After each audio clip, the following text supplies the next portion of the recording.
last year, we did a personality type, my type 1, on the Myers-Briggs personality. And so we went through that.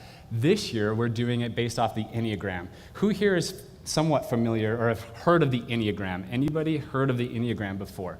Okay, so if you haven't, you guys are in for a treat. We're going to be talking, there's 9 different personalities, so we're going to go through that this summer. And I thought it was a good way to introduce this series by taking from a quote. I'm kind of a quote guy, so I love a good quote. So something that I've been thinking over is a quote I heard from Thomas Merton, who is kind of a well-known Christian mystic.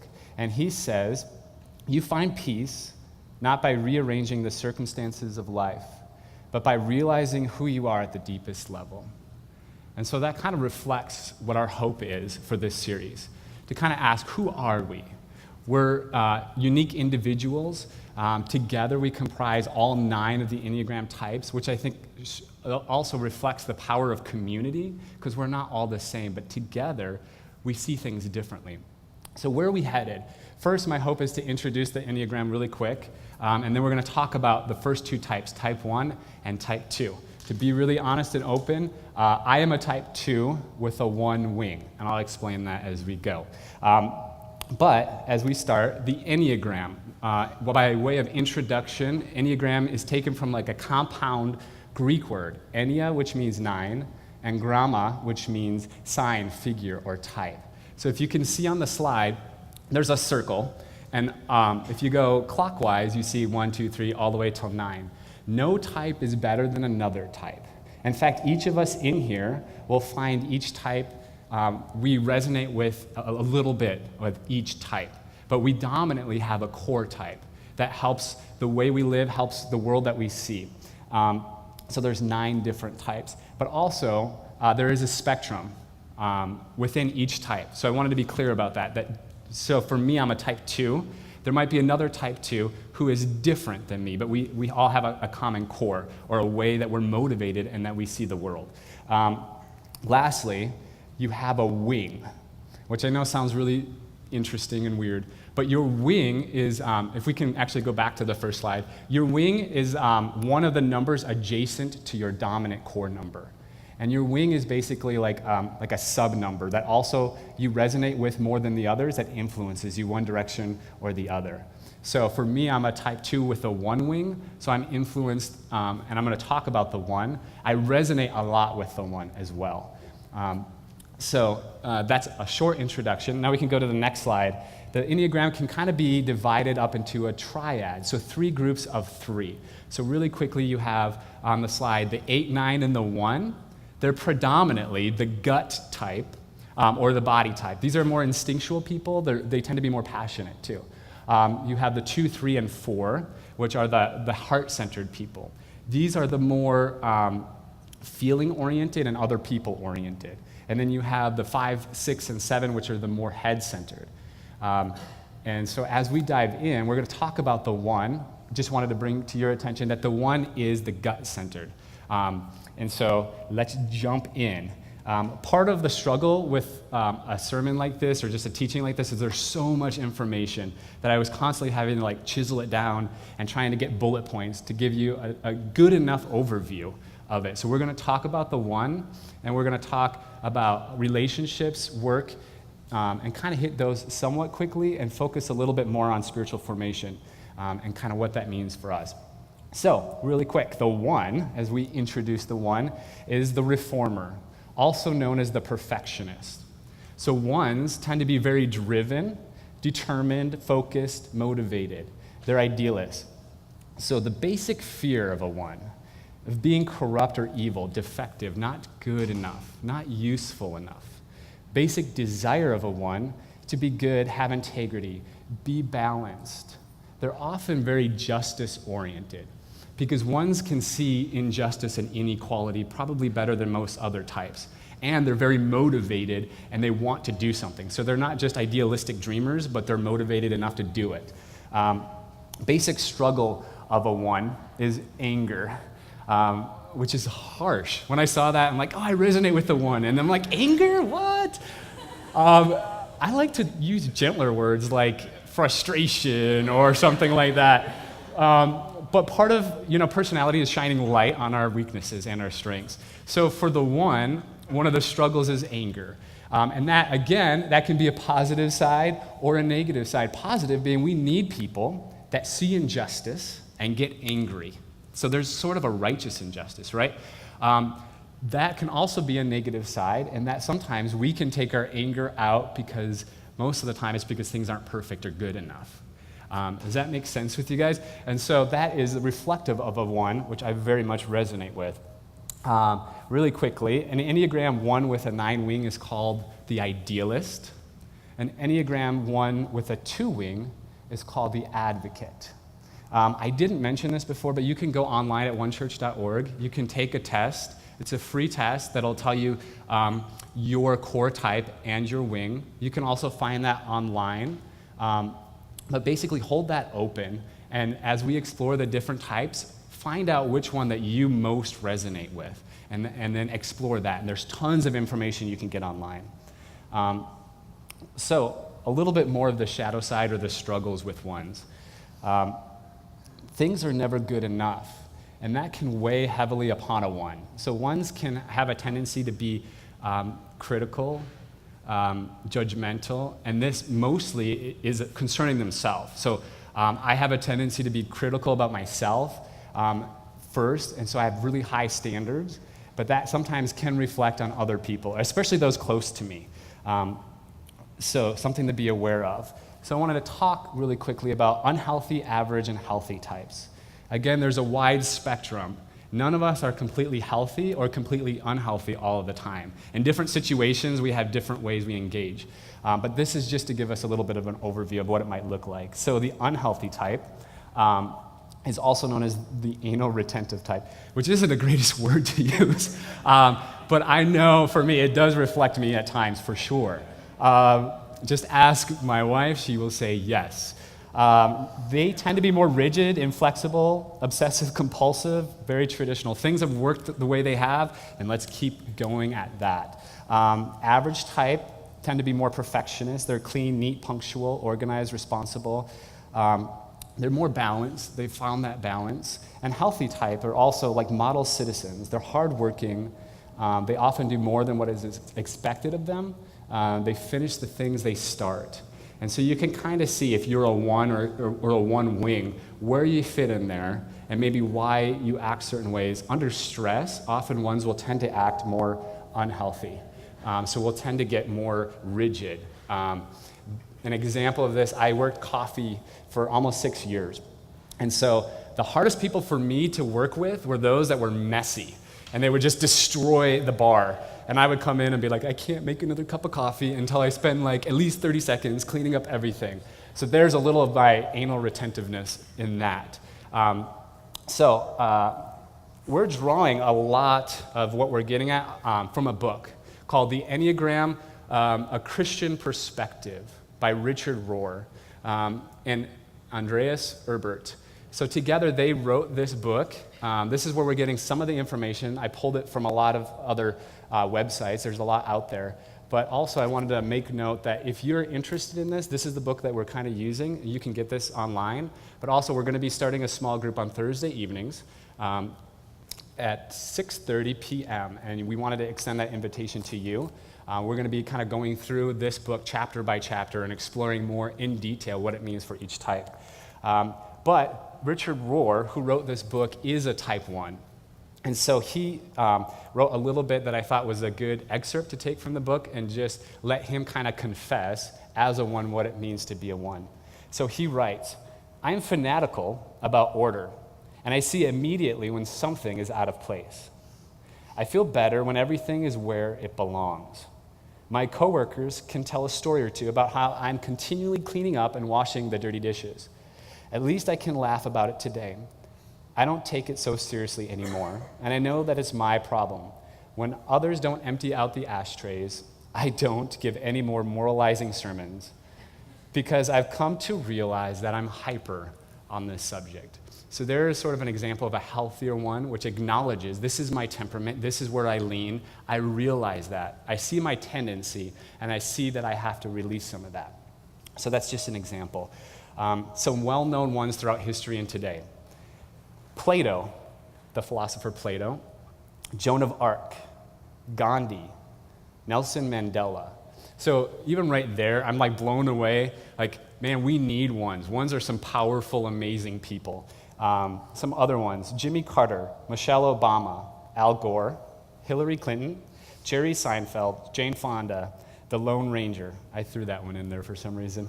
Meryl Streep, Harrison Ford, Helen Hunt, and Martin Luther. So even by the people, you can kind of see their personalities. And if you're a one or a one wing, you'll find that you resonate with that. It goes with their name, the reformer, right? So these are people like Gandhi, who was well-educated lawyer, somewhat successful enough, and left everything because he saw injustice with his people and endured suffering and hardship.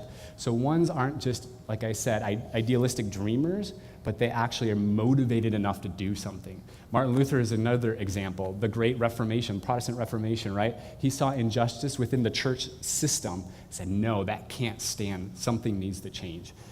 All right, so just a few bullet points for those of us that are ones, something to think about in relationships. I have a feeling that if you're a one, you watch that video, you're like, yeah, I totally relate to that. I feel what he's saying. So a few bullet points. First, relax.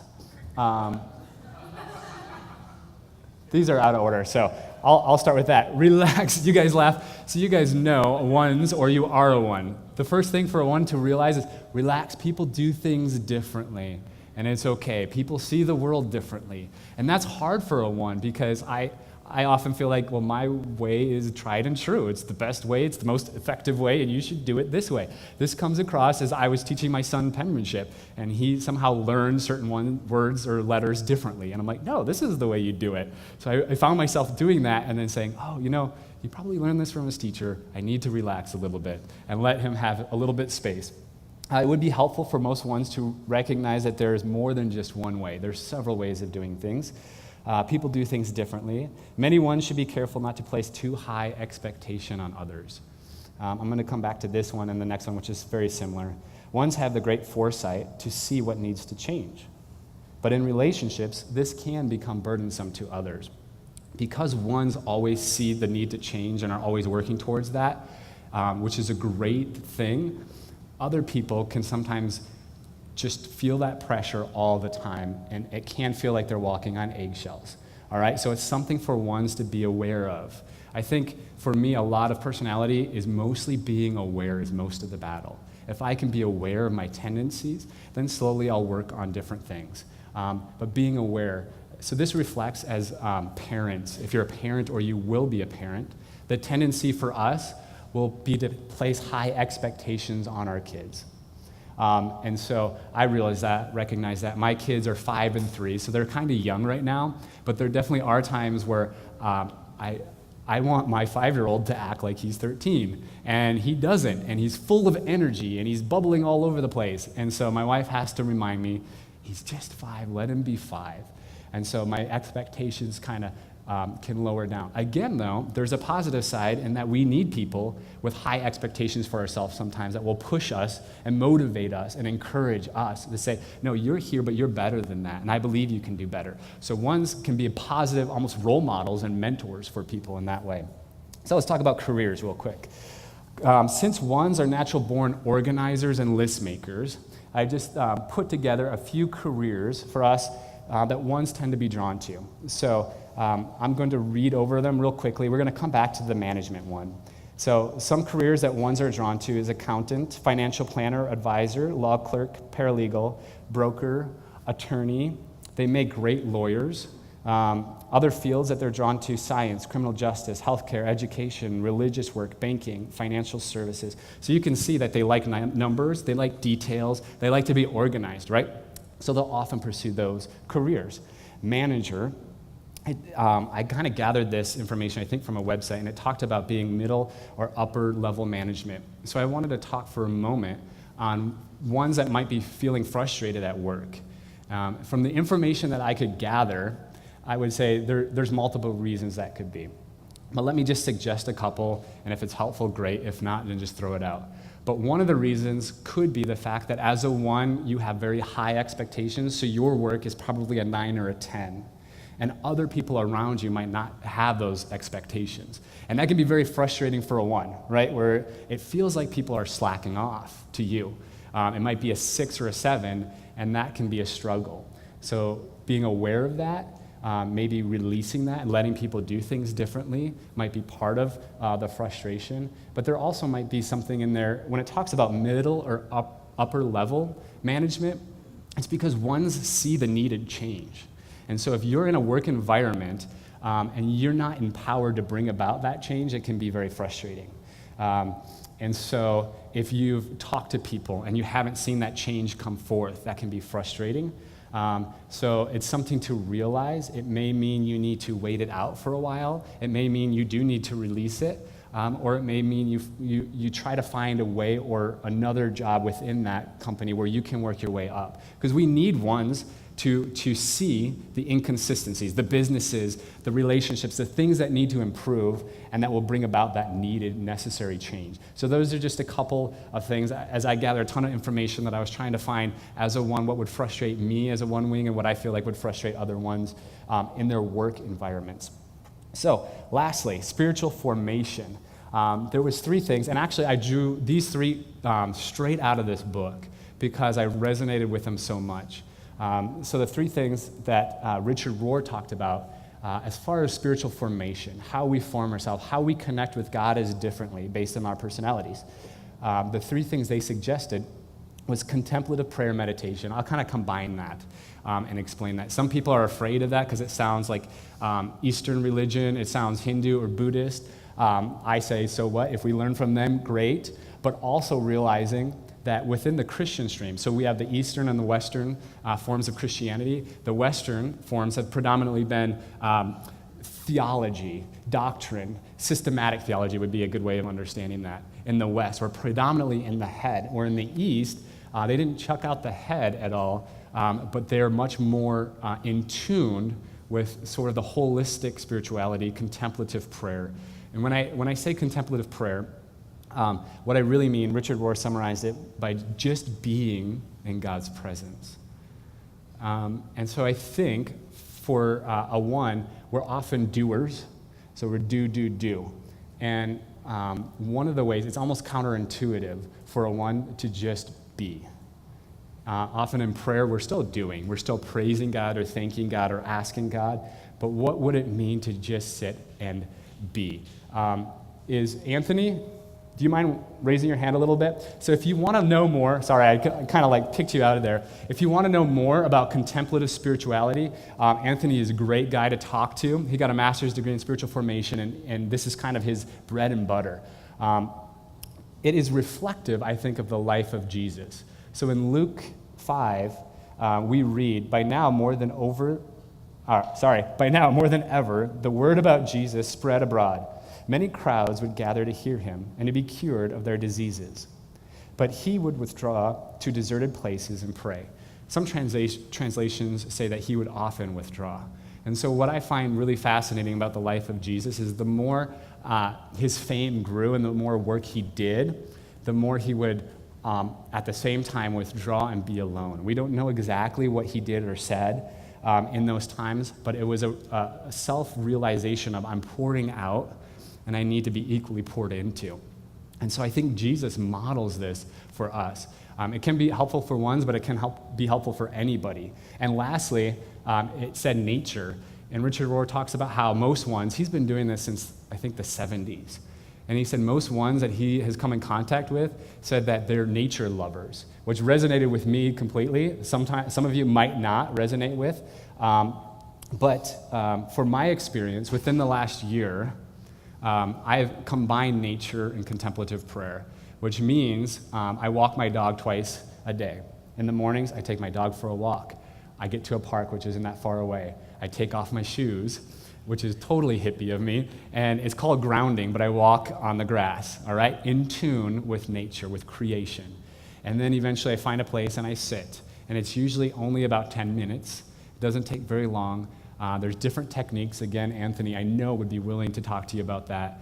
Breathing techniques, things that you can say, but really it's about being aware and being present, which for a one I have a feeling a lot of ones are very future-oriented, doing-oriented, envisioning, and so being present might be a big struggle. I know it is for me, and so that's why I found contemplative prayer, meditation powerful. Also, there's plenty of science and research that shows like mindfulness and awareness is like a de-stressor. So ones carries that stress and that high intensity at times, and so that could be a way to sort of, in a sense, de-stress as well. All right, you guys still with me? Type 2, okay, type 2, this is me and my type, the helper, the caring, nurturing, generous, interpersonal type. For type 2, the golden rule, I don't know how to say this without, it's going to sound kind of arrogant, and I don't mean it to, but the golden rule, do unto others as you would have them do unto you, comes naturally to a 2. Because we're heart-centered, so we're other people-oriented. I'm going to talk a little bit about this because there is a shadow side, like every type to that. Basic desire is to feel loved and needed. So basic fear, of course, is like the flip side of that, being unwanted, unworthy of being loved, unneeded. Basic struggle is pride. I'm like, no, there's no way. So pride is different than narcissism or selfishness, right? In fact, 2s could use a little more selfishness in their life most of the time. We're taking care of everyone else. Sometimes we neglect ourselves to our own detriment. But pride, in a way, it's almost subversive in a way that I find pride by how many people need me or love me. And so it feeds my ego, and my sense of value is found in that. If you're a 2, you probably relate to that to some extent. So 2 with a 1 wing is called a servant. 2 with a 3 wing is called a hostess. I thought of a theme song for 2. This was easy. I wish I could have thought of one for a 1. But anybody ever heard of Cheap Trick? I want you to want me. I need you to need me. So that is the theme song of the 2, which is so true of me. Even right now, I'm like, I'm hoping they like me up here. I'm hoping people enjoy me up here. I'm hoping I'm doing good enough. And so that's just what it means to be a 2. The downside, we are needy. We can be clingy, or this is interesting, I thought, we can be manipulative or possessive.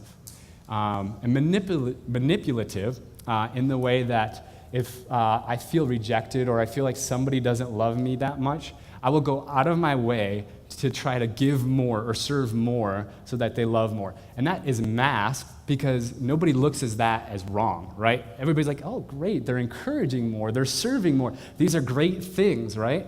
But it has to come back to my motivation.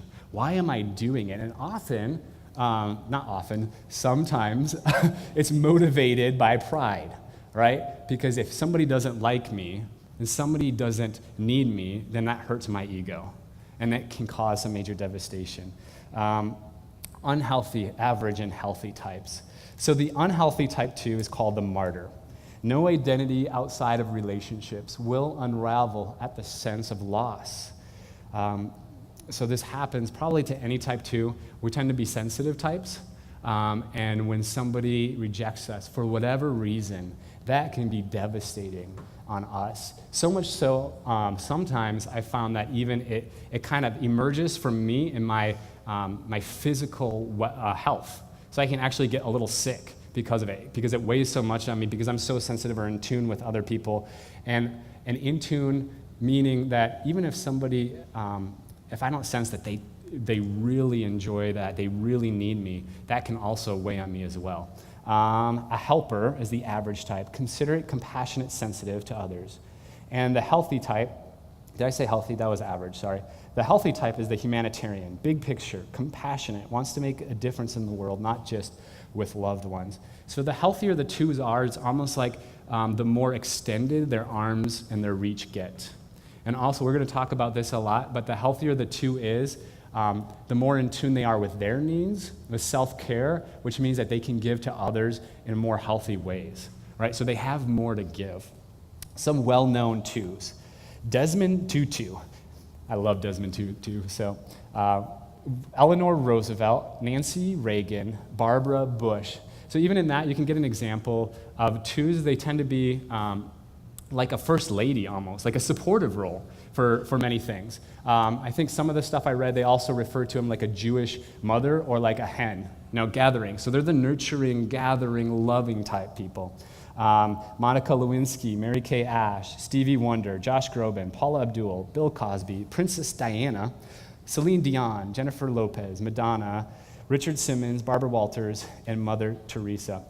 Now, I want to pause there. Mother Teresa. So in this book, originally, this is the revised version. Originally, they had Mother Teresa as a 2. Later, they took her out and typed her differently. I think, I'm not sure about this, but I have a feeling it's because her private diaries and more of her private life kind of came out, and so they understood her a little bit more. But at least in her public life, she exemplifies it too, like the nurturing, loving, caring. They're the ones that will get down on their knees and they'll wash your feet, and they'll enjoy that. Mr. Rogers is another type 2. So in relationships, just a couple key bullet points. First and foremost, 2s need to remember to take care of their own needs. We're going to talk about this here in spiritual formation, so I'm going to come back to that. Try to become more conscious of your own motives when you decide to help someone. Asking, why am I helping them? Is it because of my own ego, my own pride, or is it because I'm satisfied as who I am and I want to extend that to others? While there are many things you might want to do for people, it's often better to ask them what they really need first. So 2s just jump in and do. We're serving, so if there's a crisis, they're the first there often to just like help and serve. It might be better to say, hey, I see you're in need. I see you went through whatever it is. What would be best? What do you need the most? What could I do to help? Be careful not to try to get people to love you by giving them your gifts or undeserved praise. Again, it's the manipulation side of it. So 2s in relationships, most people find 2s are very genuine people, so they're easy to get along with in most relationships. But if they're drained, they can be manipulative and trying to get more out of you. So let's move on to careers. 2s, again, they're the big-hearted type of people, so it's important to find a job where they can express that. Some examples that I gave up here are teachers, therapists, counselors, healthcare, professional speaking, especially if it's self-help or self-improvement, sales, fashion, firefighting, paramedic, doctor. So a lot of the service or help industries 2s tend to gravitate to.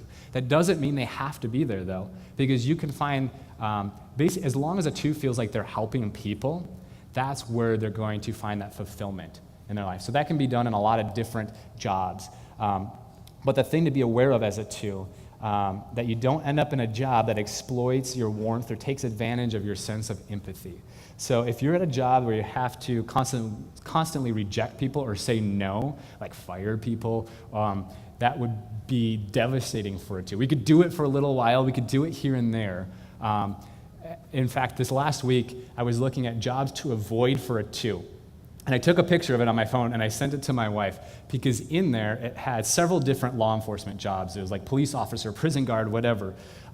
You don't know this of me yet, but I went through a time where I was looking and searching, and I went through a police academy, which I love, and I worked in a jail for a year. And 9 months into that experience, I was drained, wrung, if you think of like a towel that was just wrung out dry.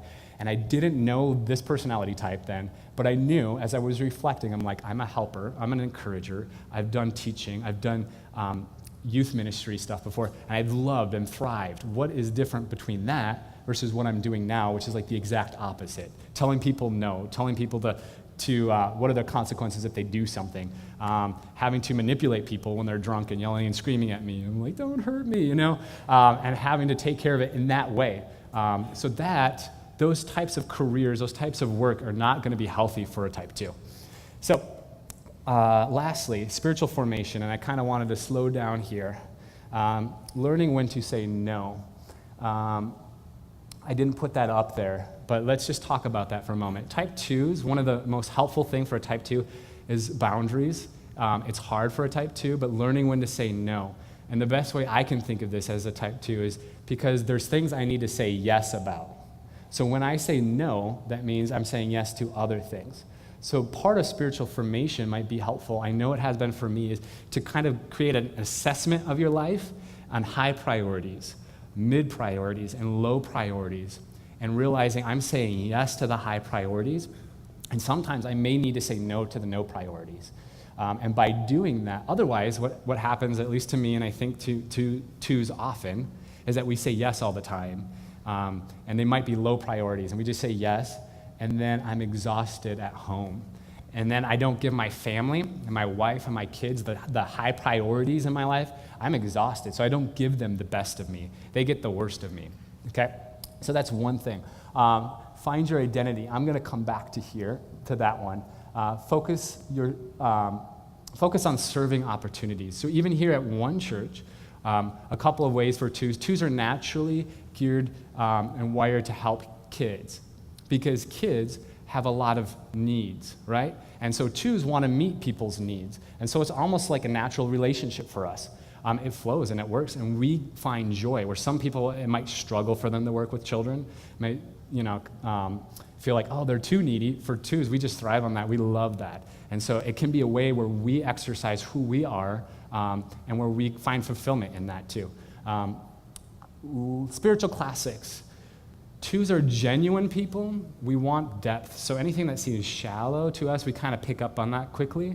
And so spiritual classics, I think, kind of draw us. And what I mean, sometimes it's like the My Daily Bread devotional, or the Daily Office, if you've heard of that, or something that has sort of stood the test of time, that has a lot of depth to it.